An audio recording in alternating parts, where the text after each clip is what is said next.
Knowledge is dangerous. Once you know something, you can't get rid of it. You have to carry it, always.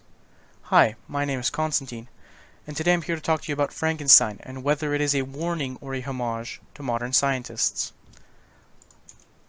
Let's start with some basic info about the author. Mary Shelley was an English writer. She is most famous for writing Frankenstein. Frankenstein is also the first novel of the science fiction genre to have been made. And the novel was inspired by a bet that she had made with her husband and a friend one night, and it also contains parts of her tragic childhood. Some info about the novel. It was published in 1818, and it follows the story of Victor Frankenstein, and his life of scientific pursuit, which leads him to create life, and this life ends up backfiring on him. Now, to me, Mary Shelley's Frankenstein is a warning to modern scientists to control their insatiable thirst for scientific advancement, to avoid losing themselves in their own obsessive quest for knowledge, which makes them forget their surroundings. These messages are shown through Victor's unethical actions, his overambition, and his selfishness.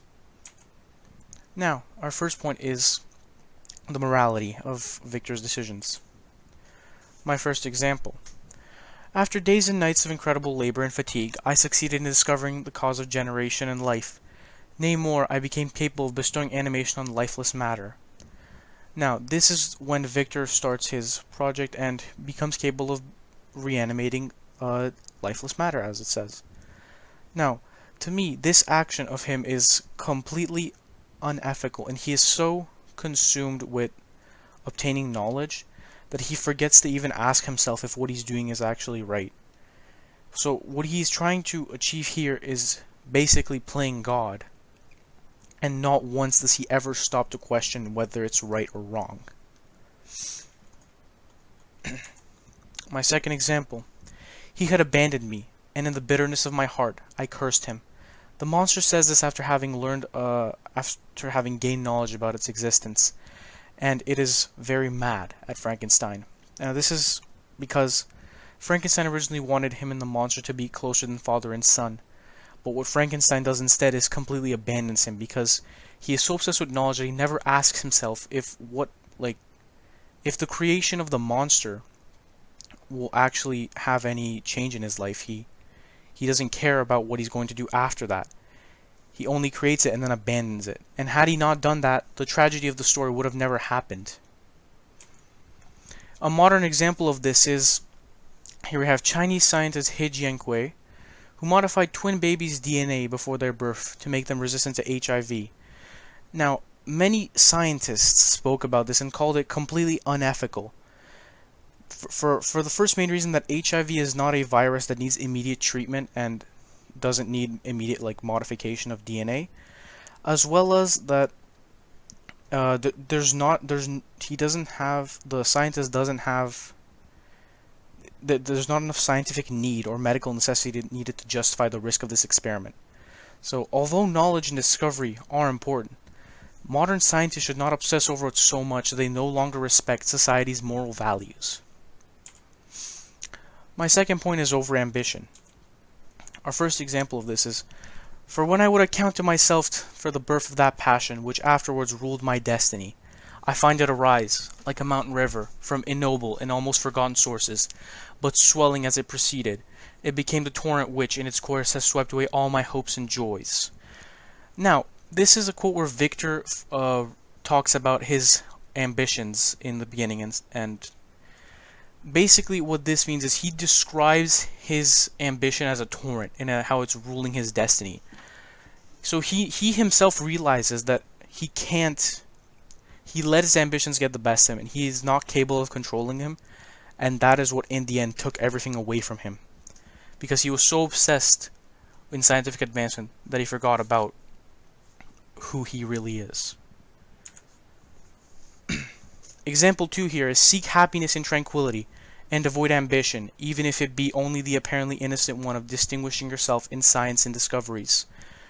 This is a quote said by Victor at the end of it, before he ultimately dies. Now, Victor tells this to Robert Walton, who is also an explorer, who could have very well gone on the same path. But as he sees what Victor has done to himself, he abandons his quest, and he uses it as a perfect example of how overambition will drive you to lose everything. Now, a modern example of this is Pfizer and BioNTech recently announced their progress on a COVID-19 vaccine with the pandemic that we have at the moment. Many experts are calling this vaccine overambitious and that it's going too fast, since previous disasters have very well shown us the consequences of making a vaccine too quick. These consequences can include worse symptoms, potential outbreaks from defective batches, and social impacts like bigger distrust in vaccines, which is growing more and more.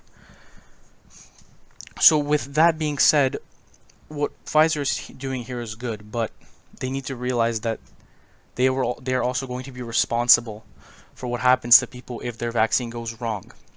So while ambition is needed in science, it is not needed not so much that scientists forget to take the proper time for it so that they don't harm others because of it and stay responsible. My third point is selfishness. First example for this is 2 years passed in this manner, during which I paid no visit to Geneva, but was engaged, heart and soul, in the pursuit of some discoveries, which I hope to make. Now Frankenstein here, this is after he goes to university, and in 2 years after he's gone, he has not written a single letter to his family. He has had no contact with them, and the reason this is that in that time, he becomes so obsessed with learning everything that he becomes the best at the university. He knows everything as well as all of his professors do, but in that time, he was so obsessed with it that he completely forgot about all of his close friends and family. My second example for this is when Victor marries Elizabeth and worries about the monster. He only thinks about himself, and that the monster will kill him, but completely disregards Elizabeth's safety. Now, when Elizabeth and Frankenstein get married and go on their honeymoon, the monster had said previously that he will be with him on his wedding night.